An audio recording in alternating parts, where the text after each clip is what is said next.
Buenas tardes.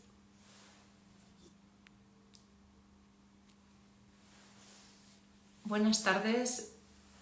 Perdón porque creo que he cortado la conexión. Mi nombre es Hilde Pérez y estamos en este espacio de Acciona para charlar sobre mujer y ciencia. Vamos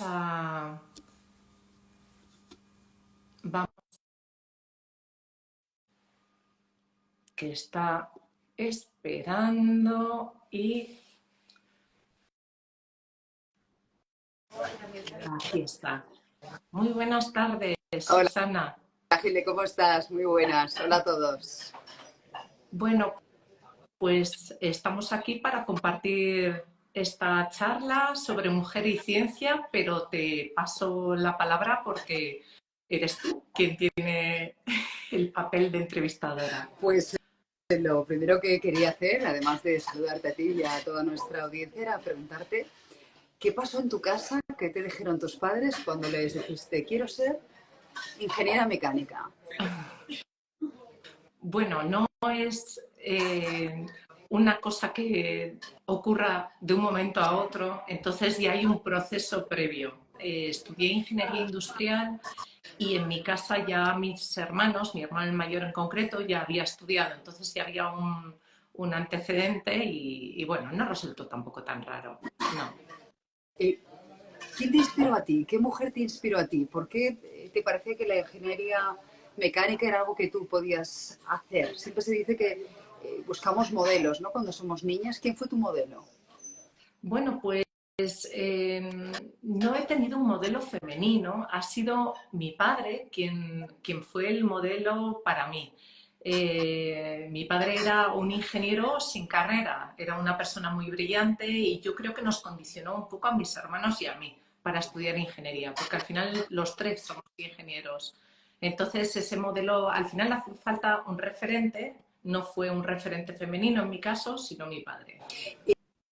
¿Por qué hay tan pocas mujeres en estas disciplinas? ¿Qué falla? ¿Qué hacemos mal?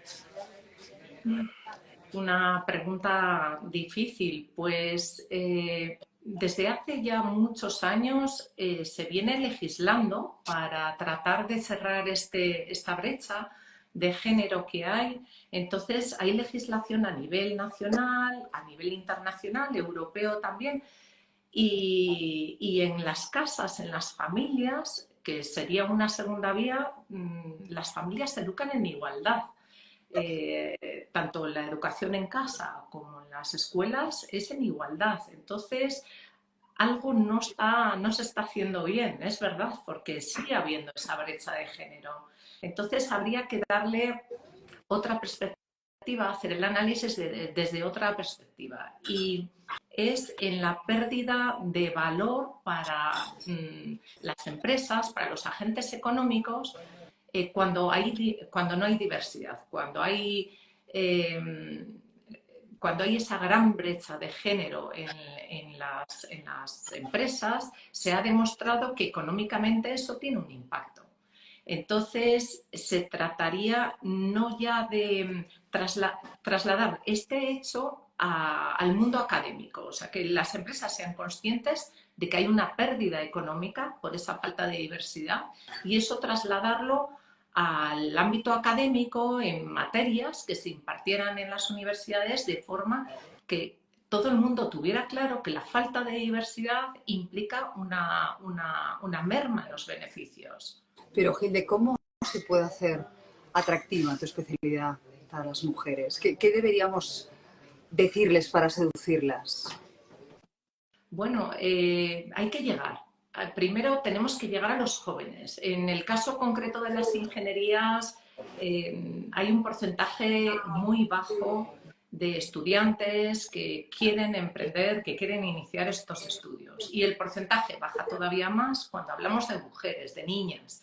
Entonces tenemos pues un 20% de chicos entre 16 y 17 años, chicos y chicas que quieren estudiar ingeniería y mujeres solamente una cuarta parte de ese porcentaje. Entonces, hablamos de una parte muy pequeña de los jóvenes que quieren estudiar ingeniería. Entonces, hay que trasladar los beneficios de estudiar ingeniería, ya no solo a las mujeres, a los hombres también. Necesitamos más estudiantes de ingeniería. Necesitamos futuros investigadores, tecnólogos y, por supuesto, mujeres, que es lo que más falta nos hace. Estamos perdiendo una parte importante del Pero talento. no somos peores estudiantes en matemáticas o en ciencias en general, ¿verdad? Te lo pregunto a ti que eres No, catedrática. no, no somos peores, claro que no. Lo que pasa es que al final, pues quizás sea también una cuestión de referentes, de llegar a ellos. Al final es una carrera dura, es una carrera difícil, son estudios pues, complicados, pero la tasa de empleo es plena, hay empleo 100%. Quizá trasladar otro tipo de modelos. En el caso de las mujeres también está estudiado que cuando ves que lo que tú haces tiene un impacto social, se sabe, está demostrado que las mujeres es cuando se ven más inclinadas, ¿no?, a participar en ese tipo de formación. Me planteo qué va a pasar en el futuro, porque estoy leyendo datos, por ejemplo, en campos como de vanguardia, la inteligencia artificial, pongamos por caso, solo 1 de cada 5 profesionales es mujer. ¿Qué va a pasar Sí, en es un el porcentaje futuro? muy bajo. Es muy bajo el porcentaje. Ahora mismo en las aulas no llega al 20%, en las ingenierías de distintas ramas. Entonces se trata de un porcentaje muy bajo. Yo tengo la esperanza de que vamos en el camino adecuado, que esto va a mejorar y que va en unos años, pues en 15 o 20 años, la tasa sea superior a la que tenemos actualmente. ¿Tú has notado una progresión positiva en los últimos 10 años? No, Es que te lo iba a la decir, es verdad. que muchos profesionales me dicen, no sabemos qué hacer porque Sí, estamos estancados y lo hemos intentado por todos los medios, son incluso mejores estudiantes de matemáticas que los hombres, por eso te lo preguntaba, es decir, la media global de las niñas en clase es mejor que la de los niños en las asignaturas de ciencias en general y eso no redunda luego sí. en su paso a la facultad y luego, por ejemplo, estoy viendo becas de investigación, son más modestas las de ellas, las nuestras, que la de los colegas masculinos, aunque representan el 33% de los investigadores, es decir, una tercera parte, pero siempre Sí, con peores sueldos. sí, sí, esos datos son ciertos. Entonces, por eso conviene trasladar este beneficio económico a la sociedad en general, no solamente a los agentes económicos, a la sociedad en general, y que eso se traslade al ámbito académico, al ámbito de formación universitaria como algo beneficioso. Entonces,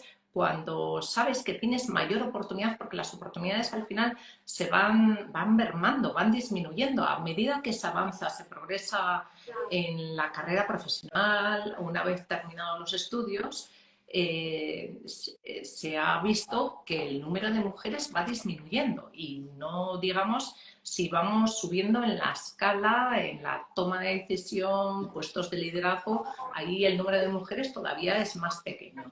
Entonces se trata de traducirlo como un beneficio, o sea, trasladar ese mensaje. Supone un beneficio. Hay un índice de Closing Gap que analizan el impacto económico que tiene la brecha de género en la economía española, y en concreto se dice que de cerrarse esta brecha de género supondría casi un 20% de incremento en el PIB de España. Entonces, es un hecho, es algo objetivo. La diversidad aporta riqueza y eso es lo que hay que trasladar. Después, enganchar a las niñas al final es un círculo. Cuando está ya todo el marco adecuado, ya trasladar esa ilusión a las niñas quizás sea más fácil. Sea más fácil. Y no debería empezarse ya en los colegios a edad muy temprana, te lo digo porque solo el 28%, lo comentabas tú, de los licenciados en ingeniería son mujeres. Evidentemente el corte se produce mucho antes. Sí, ¿Cómo podríamos engancharlas a ellas desde muy temprano? sí. En los colegios se hace una labor ya en los colegios para que haya esa libertad a la hora de elegir. Yo creo que se está haciendo bien, se está haciendo bien, por lo menos en edades tempranas. Pero es verdad que algo ocurre porque se van cayendo, pero cuando tienen 4 o 5 años, o 7, 8 años, ninguna niña o niño ve ninguna barrera para estudiar cualquier carrera. Pero a medida que van pasando los años, pues hay etiquetas esto es muy difícil y los salarios, no nos podemos engañar, no han mejorado mucho en los últimos años. Entonces, al final, a lo mejor las mujeres dicen, ¿para qué me voy a matar a estudiar si al final voy a ganar lo mismo que Pero eso haciendo otra aplica cosa? a muchas otras carreras y nos decías que en el caso de la ingeniería prácticamente una empleabilidad plena. Es decir, Sí, solo por eso ya tenía que sí, ser un aliciente, ¿no? Por la seguridad sí, que te da en cuanto sí. a posibilidades de conseguir trabajo el día de mañana. Ahora mismo sí, ahora mismo tenemos empleo 100%, pleno empleo en ingeniería. Es más, los alumnos nos los quitan ya antes de terminar la carrera y algunas especialidades, sobre todo vinculadas con el campo de la inteligencia artificial, que antes de terminar ya tienen trabajo. Solo el 10% de los líderes de empresas de alto nivel son mujeres, pero en España se dan ciertas excepciones, ¿no? Te lo digo porque estoy pensando en algunas de las directivas que tenemos en Meta, en Google, y son mujeres. No sé si hay una excepcionalidad española al más alto nivel, no sé hasta qué punto eso, No, bueno, pues yo se creo que puede. al final los porcentajes siguen siendo muy bajos.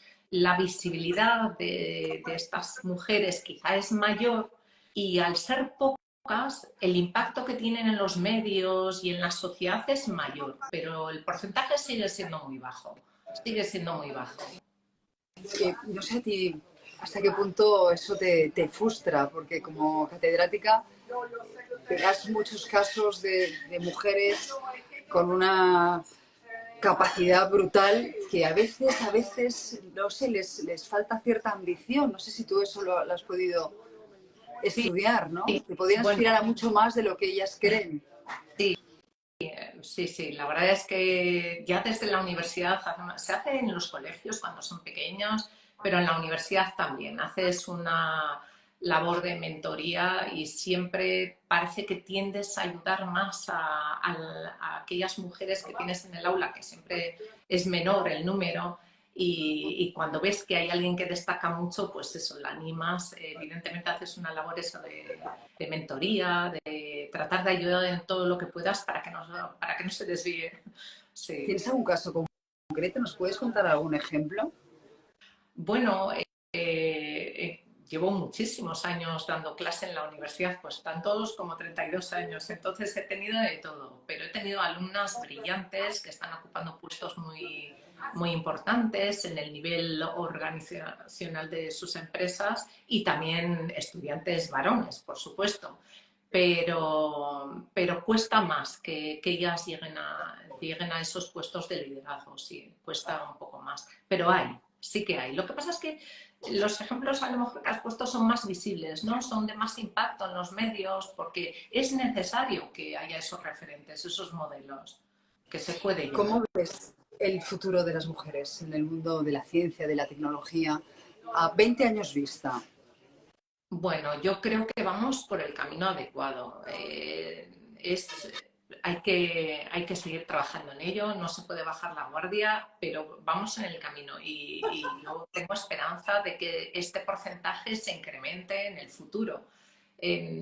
Tenemos que ser conscientes de que también hay ciclos. Yo creo que ahora mismo hay menos mujeres que cuando yo estudiaba, que ya éramos pocas, pero hay incluso menos mujeres ahora. Entonces va un poco por Menos moda. mujeres, es que, claro, es Bueno, sí, yo sumamente creo que vamos. preocupante, Sí, menos que cuando tú estudiabas. Es sí, decir, que me estás contando que hay incluso cierto retroceso. sí, sí, pero es cíclico, son ciclos. Entonces pasa por un incremento, vuelve a bajar y yo creo que ahora mismo estamos en la parte baja de la curva. Pero mi esperanza es que esto va a volver a subir. Entonces, se trata de ofrecer también una materia académica que sea atractiva, pero ya no solo para las mujeres, sino para los hombres también. Y eso pasa por una pequeña transformación de los títulos que tenemos ahora, ¿Y sí. qué pasa en otros países? Si nos comparamos con países vecinos como Francia, Alemania, norte de Europa. Bueno, estamos muy parecidos. Los porcentajes son muy similares en todos los sitios. En los países que he visitado y que conozco de intercambios docentes o como investigadora, es muy similar, muy No similar. Entonces, tenemos un no país es... modelo que podamos imitar. Te lo digo porque hace poco conocimos un estudio que a mí me preocupó, que preguntaban cada uno de los países europeos qué querían ser los niños de mayores. Y en el norte de Europa, por ejemplo, decían escritores, escritoras. En España salía sobre todo influencer, ¿no? Yo pensé, ¿qué cultura estamos creando? ¿Qué país, ¿no? Estamos acunando ahora mismo, donde la gente lo que quiere es, de alguna manera, vivir bien, que le inviten a cambio de cierta publicidad. No sé si hay algún Bueno, modelo, algo que podamos imitar, que nos podamos agarrar. ¿Cómo están en Estados Unidos, por ejemplo, en esta cuestión? eh, yo creo que los porcentajes son similares, ¿eh? De participación femenina en las carreras STEM, creo que son muy similares. Bueno, cuando hablo de carreras de STEM, es que no es lo mismo estudiar biología, donde hay un porcentaje de mujeres importante, o ecología, que estudiar en una ingeniería. Y no es lo mismo una ingeniería informática que una ingeniería mecánica o aeroespacial. Entonces, bueno, cambia un poco, pero siempre hablamos de porcentajes en las ingenierías en torno al 20%, no más, no más. Y eso lo podemos trasladar en general a todos los países. Incluso habrá países donde sea inferior. Y aquí, pues la moda de las influencers evidentemente es una forma de hacer carrera profesional que a la vista parece muy cómodo y muy fácil, pero seguro que hay mucho trabajo detrás Bueno, y hay mucho esfuerzo y un pelín de suerte para no llegar ahí. sé si comparable al tuyo, si lo digo sinceramente. A ver, pero haznos de influencer, Gile, haznos tú de influencer. ¿Cómo venderías la ingeniería mecánica a una niña que te estuviese viendo ahora? La ingeniería es lo que hace que el mundo sea mejor, que sea, ya no solo porque aportamos conocimiento en el campo de la ciencia o de la tecnología, pero somos capaces de hacer que la vida sea mejor, incrementamos la calidad de vida, podemos hacer cosas para la sociedad. A mí me gusta poner un ejemplo. Una de las líneas de investigación que tenemos en el grupo, vinculada con la inteligencia artificial, es el posicionamiento de las balizas para un vehículo autónomo. Un posicionamiento optimizado, ¿no? De dónde se colocan las balizas para que ese vehículo autónomo se mueva. Bueno, pues en la época de la pandemia, cuando pasó todo el tema de la localización, de cómo se ubicaban las mesas en las aulas, que era un auténtico quebradero de cabeza para los profesores, pues nos dimos cuenta que el algoritmo que utilizábamos para posicionar las balizas en un vehículo autónomo se podía utilizar para ubicar de manera optimizada las mesas en las aulas.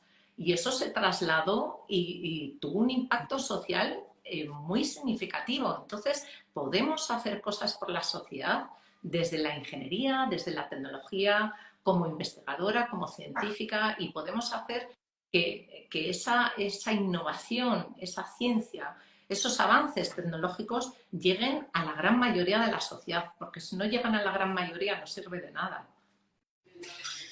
Cuéntanos el programa Homeward Bound, ¿en qué consiste? Sé que tú has participado en él. ¿De qué se Sí. trata?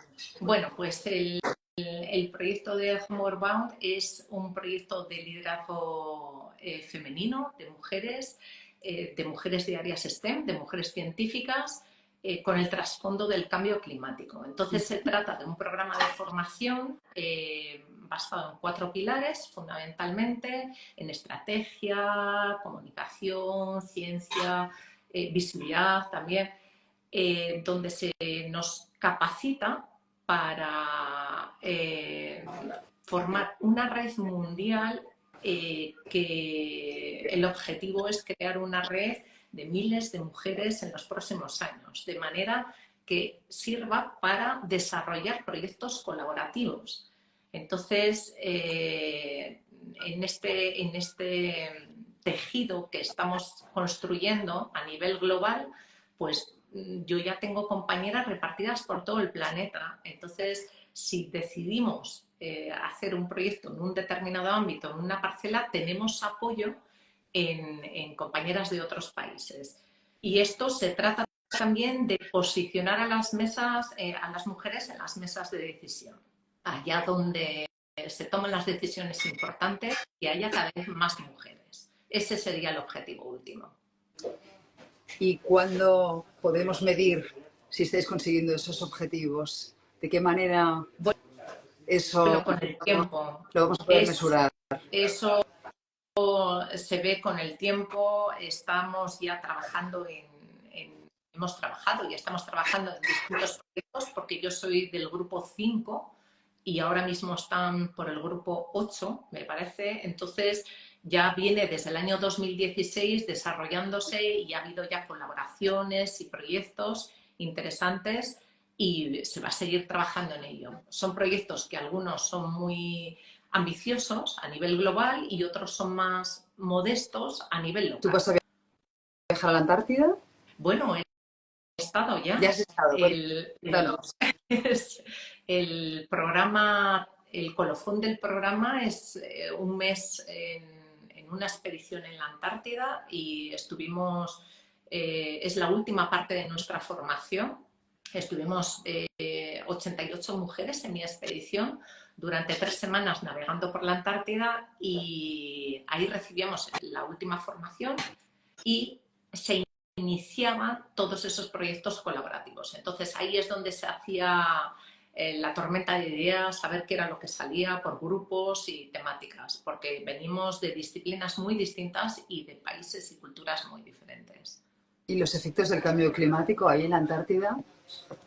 ¿Cómo Bueno, palpasteis? nosotras, yo era la primera vez que iba, entonces no tengo un referente para poder compararlo, pero teníamos algunas de nuestras formadoras que viajaban con nosotras, nos decían que se veía ya que había mucho deshielo para la época en la que estábamos, es decir, mucho hielo flotando ya en el agua y que se notaba ya. Evidentemente, cuando fui yo era primavera tardía, que fue el mes de noviembre, y claro, era todo nieve y hielo. Entonces, no me lo imaginaba así. Pensaba que iba a haber más tierra, porque las imágenes que tenía de la Antártida, de las bases científicas, se veía más tierra, pero no, en nuestra época no. Entonces, bueno, sin referentes, pero sí que es una evidencia que hay un cambio. Te pido que vuelvas a hablar a esa niña que nos está viendo ahora mismo. ¿Qué es mejor ser, científica o ingeniera? Bueno, los ingenieros hacemos también un poco de científicos porque tienes que bajar al nivel de ciencia a veces, pero claro, yo tengo que barrer para casa, entonces tengo que decir que ingeniera. Los ingenieros, evidentemente, el mundo necesita de la ciencia necesita de la tecnología y entonces juntas ciencia y tecnología hacemos el mundo mejor. Y la ciencia y la tecnología necesitamos a las mujeres, necesitamos más mujeres. ¿Y va a ser mejor el mundo gracias a la ciencia y la tecnología? Sí. ¿O tenemos que preocuparnos por la inteligencia artificial y por todos esos desafíos que nos plantea ahora mismo tanto la ciencia como la tecnología? El mundo va a ser, es ya de hecho muy distinto, está cambiando muy rápido. La inteligencia artificial hay que verlo como una herramienta de uso, no es el fin. Es una herramienta que en nuestras manos puede ser muy poderosa. Evidentemente, tiene que haber un marco legislativo para el uso y abuso de la inteligencia artificial, pero solo veo beneficios. Evidentemente, los peligros, las amenazas que hay va a depender de nosotros, del uso que le demos, pero la inteligencia artificial es algo que está ahí, ya no podemos ponerle puertas al campo. Así todo, no tengo claro que quiera ser de mayor, científica o dedicarme a ingeniería. Necesito más argumentos y más referentes, porque yo aquí también me siento un poco culpable, porque creo que tal vez nos damos suficiente visibilidad a los medios. Seguro que si lo hiciésemos conseguiríamos que muchas niñas se apuntasen a estas carreras, ¿no? No sé si te quejas un poco de la invisibilidad por parte de los medios de comunicación.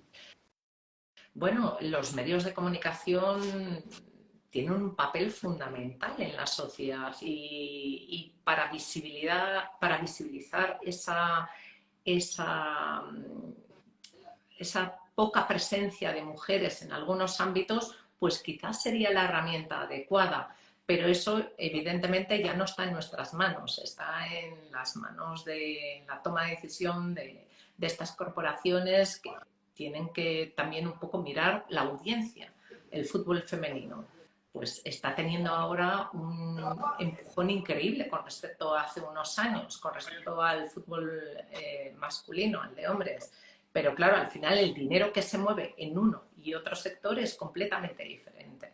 Entonces, sí que hace mucho que los medios de comunicación tengan ese pequeño hueco para las mujeres, para darles esa presencia cada día en las noticias y demás. Así que sí que es En importante. general, damos poca visibilidad a hombres y mujeres en estos campos a los que tú te refieres. Creo que la excepción fue la pandemia y nos permitió, y yo lo digo en primera persona porque me pasaba 5 horas cada día hablando de la pandemia y entrevistando a reputados médicos de todas las especialidades, anestesistas, virólogos, científicos, investigadores. Y creo que ese fue un paréntesis que dentro de lo malo que fue vivir una pandemia, bueno, pues dio mucha Sí, visibilidad, ¿no? Puso mucho foco en los claro. avances de la ciencia y la capacidad de trabajar de manera conjunta, encontrando en un tiempo récord las vacunas, ¿no? Ahí es donde se vio la importancia de la ciencia y la tecnología para el planeta. Y además es donde se vio que estaba todo interconectado. Entonces, esa conexión global se traslada a todos los ámbitos, al medio ambiente que estamos viendo, que lo que pasa en la Antártida, el deshielo de la Antártida, se manifiesta en el polo opuesto del planeta. Está todo conectado, las personas, los animales, la Tierra, está todo conectado. Todo lo que ocurra en un sitio se traslada al otro. Y desde luego el papel de la ciencia y la tecnología, que tengo que poner siempre tecnología, no solo ciencia, como ingeniera, es fundamental, es fundamental. Y ahí se vio en la pandemia. Ojalá no tengamos que pasar por otro momento como el que vivimos para verlo, para demostrarlo. Ahí, Bueno, pero los retos se van a suceder en cada momento y estamos viendo ahora como una de las consecuencias del cambio climático los fenómenos climáticos extremos, también la sequía que afecta sobre todo a dos comunidades en nuestro país, con ya restricciones en Andalucía, en Cataluña. Ahí también la ingeniería tiene mucho que aportar, ¿no? sí, sí, efectivamente. Es que son cosas distintas. Claro, actuar desde la fuente origen del problema del cambio climático, eso es un aspecto que ahora mismo lo tenemos bastante claro la sociedad en general, que Pues, ya pues, no depende de nosotros como individuos, que depende de los estamentos superiores, de los gobiernos de cada país. Ya no depende de nosotros porque nosotros estamos concienciados del cambio climático y somos muy conscientes a diario de cuál puede ser nuestra pequeña aportación para evitarlo. Y después está el paliar las consecuencias, los efectos negativos de ese cambio climático. Y ahí es donde también entra otra vez la ciencia y la tecnología. Por eso es un círculo, está todo comunicado, todo interconectado. Y es fundamental, es clave. pues Gilde Pérez, interesantísima charla. Muchísimas gracias por dedicarnos tu tiempo. Muchísimas gracias, ha sido un placer charlar contigo. Igualmente, ojalá consigamos que muchas más niñas, adolescentes se apunten a carreras STEM porque las necesitamos, es el futuro, no podemos perder ese tren. Efectivamente, así es. El futuro son ellas, sí. Un abrazo y gracias a Bueno, todos por vuestra atención. hasta pronto. Pronto.